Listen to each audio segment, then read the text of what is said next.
Hey there.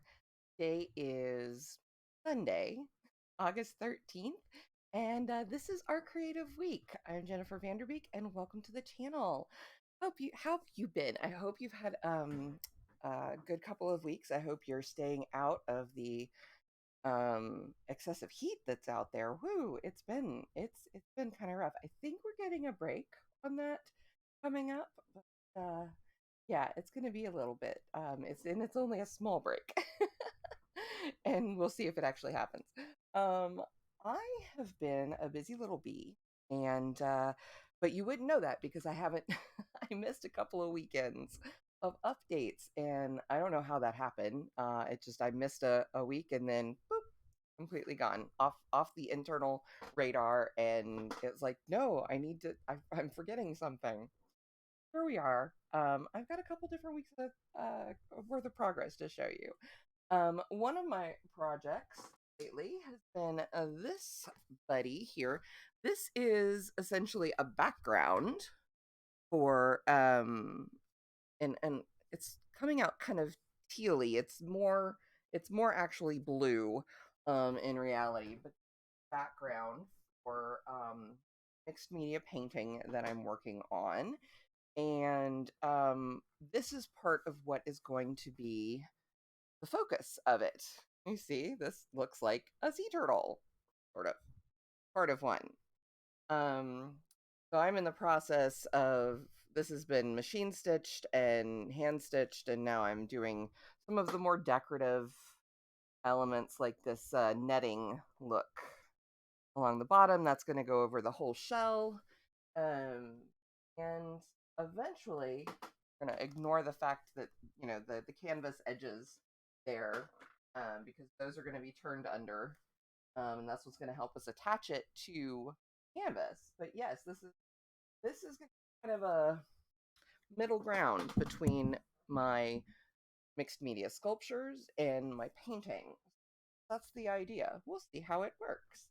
Um, an update on the doll that I've been working on. It feels like forever, but it really hasn't been. It's only been about 3 or 4 months, maybe. I don't know. Well, it has gotten very, very long. But what I've worked on for the most part, I finished section 8 and now am officially like halfway through, maybe a little bit more, on section 9. This is the last section of lace, and then there's the border on either end. Um, so yeah, looking forward to getting this off the needles and blocking it and having it be a completed project. It's been a great thing to work on, like on Friday nights when Todd and I are catching up with our shows. Lately, it's been Star Trek: Strange New Worlds, and yeah, all that's gone on with that. No spoilers, don't worry, I'm not gonna tell you anything. I have been doing some sewing for myself as well. I made a very pink top and circle skirt, tank top and circle skirt that I wore to see the Barbie movie. I don't have it down here to show you, and of course, I'm not wearing it now. So, oh well, vlogger fail. And just some ins and out for that. And then one other thing that I wanted to kind of quickly show you. I don't know if you've seen this trend online. I've seen it mostly on TikTok. I'm sure it's artists are doing it on other platforms as well. But it's the idea of that you take like a landscape painting or like a thrifted painting or something, and you paint little ghosties in it. And while I didn't have any of those laying around, what I did have were some photographs that I took back in 2000, when I went to Birmingham on my own. And I used to have them framed and up and hanging in my old apartment, because I was pretty proud of them at the time. Now, of course, looking back, I'm like, wow, okay, but this was back in the days of like film cameras where you had to like, shoot and hope you got what you were going for and hope it was in focus and all that stuff. And you wouldn't know until you developed the film. So anyway, but I had these printed. And so I painted little ghosties into the scenes. And trying to avoid the glare. Yeah, I'm doing everything in reverse. How, I should be used to it by now, but I'm not. This one I really liked the way this turned out with the ghost looking in the reflecting pool. I thought this building, which is like a courthouse or some government building in Birmingham, it kind of the it looks a little spooky in the photograph. So if the windows had been bigger, if it had been close up, I could have put some little ghosties in the windows, but I decided not to. Then here's one of this fountain. I swear they're looking more black and white on camera, but I promise you they are in color. It was an overcast day though, but yeah, we've got a little ghost on a bench in the background, and then we've got this one, just kind of sitting there looking up at the fountain. And then this one turned out to be my favorite one. Little mom and kid, and the kid ghost is splashing in a puddle. Um, I worried at first that it might be a little macabre to put a little kid ghost in there, but I'm like, it's all in fun. It's all in fun. Um, yeah, at least I hope so. So I will be scanning and cropping these and making them available as prints, which explains what I spent yesterday doing. Not scanning these yet. I was dealing with my other stuff. So I did some updates to scrapsoflife.com. Yeah, I know. It's been a while. Considering the last post on there is from 2019, which, oh boy, that was a long time ago. It doesn't feel like it was that long ago, and yet it was, clearly, if we look at the calendar. Um, yeah, so I'm going to be using that space a little bit more, but I've added,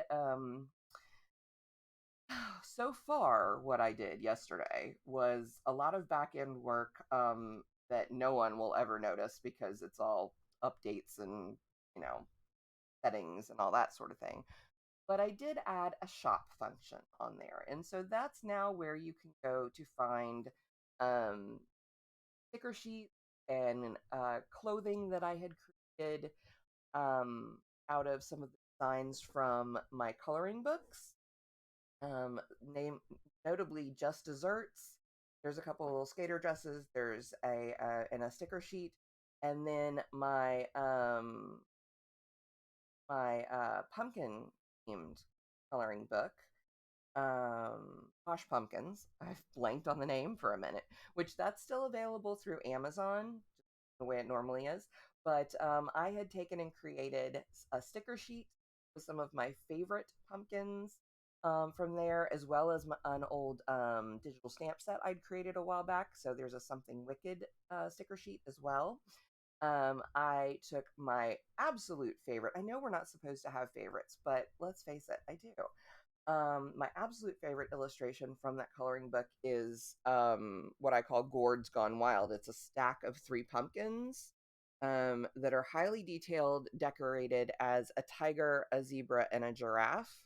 And I've got that in white on a black long sleeve shirt. I don't have one to show you because I haven't ordered mine yet either. And then I've got a little skater dress with a little pumpkin design and some falling leaves, and some other pumpkin decals on the site. That's what's there right now. I am going to be putting these up as prints. Um, once I get them scanned. And then I'm also going to start putting other artwork up as prints. So HG, the Honorable Gorilla, who is, you can see his bottom half behind me.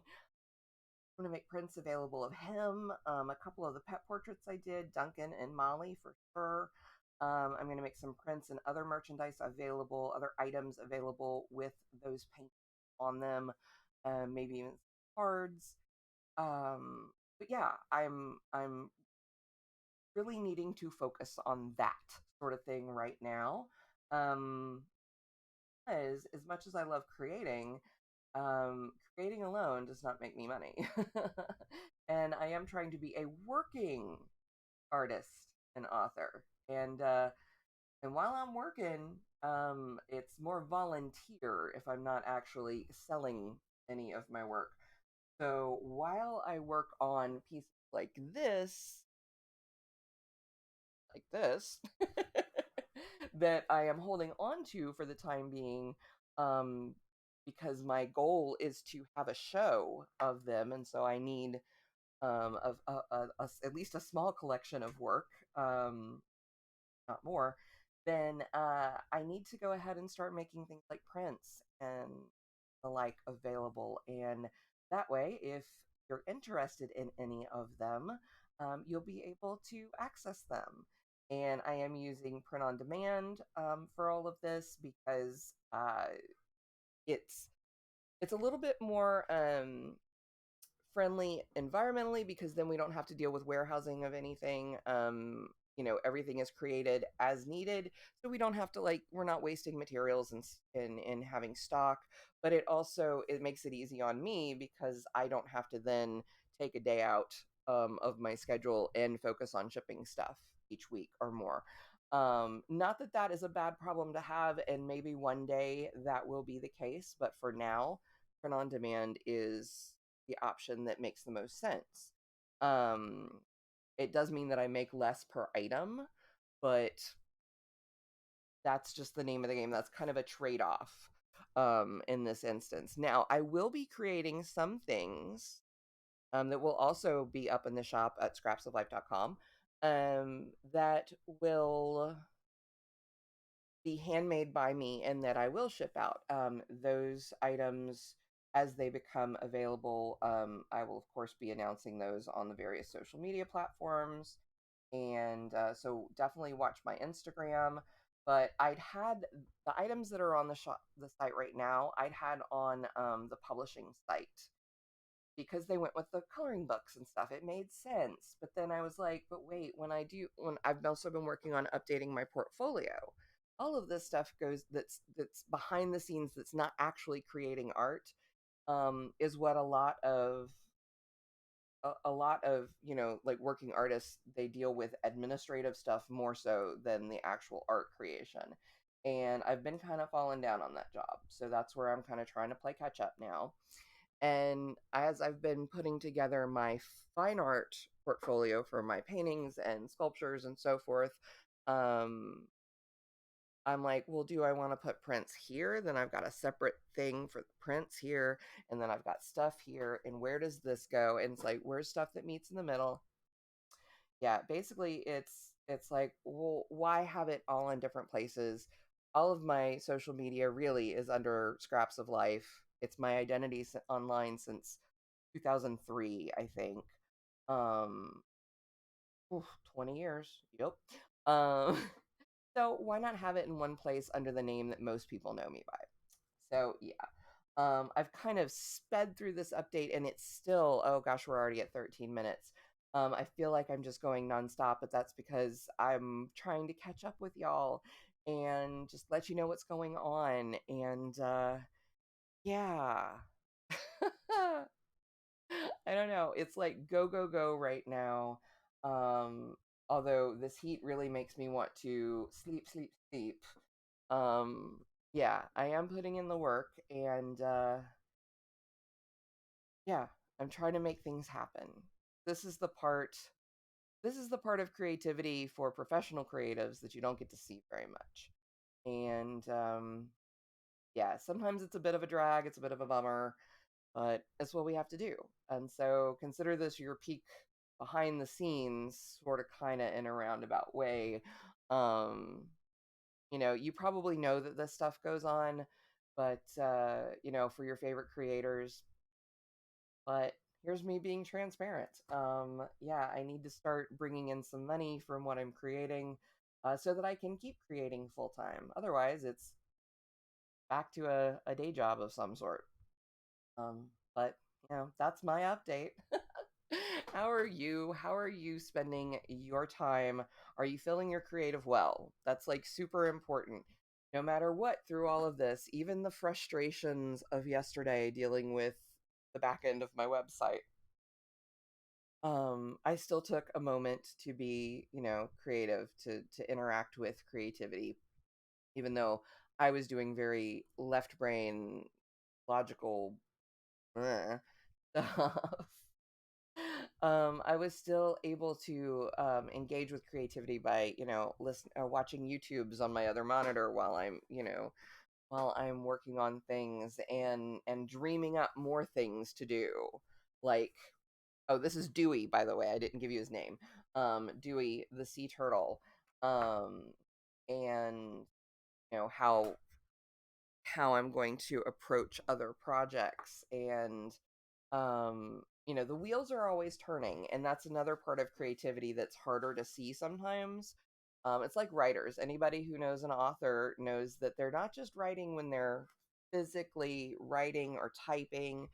They're writing all the time. The stories are kind of churning in the back of their mind. They're having these think sessions that are incredibly important before anything gets to a page. And that's the case with other creatives as well. So just because it's not physically available, tactile, visible, it's still going on. I'm so glad to be back with you. Thank you again for watching. Thanks for tuning in. I will endeavor not to get off schedule again. And of course, I'd love it to see what you're working on. You can either tell me in comment section below, or add a link to your socials so I can see what you're up to. Or if you want, we can interact on the Discord channel that I created for all of my creative self. It's called the Big Pink House, and I invite you there to continue the conversation between videos, between streams. And it's a great place to just kind of get to know each other a little bit better, to support one another. It'll let me be a cheerleader for you. And yeah, if you prefer Discord to leaving comments, then got a spot for you. The link is in the description box down below. Until next week, do something that, fills your creative well. Stay safe, and I'll see you next time. Bye bye.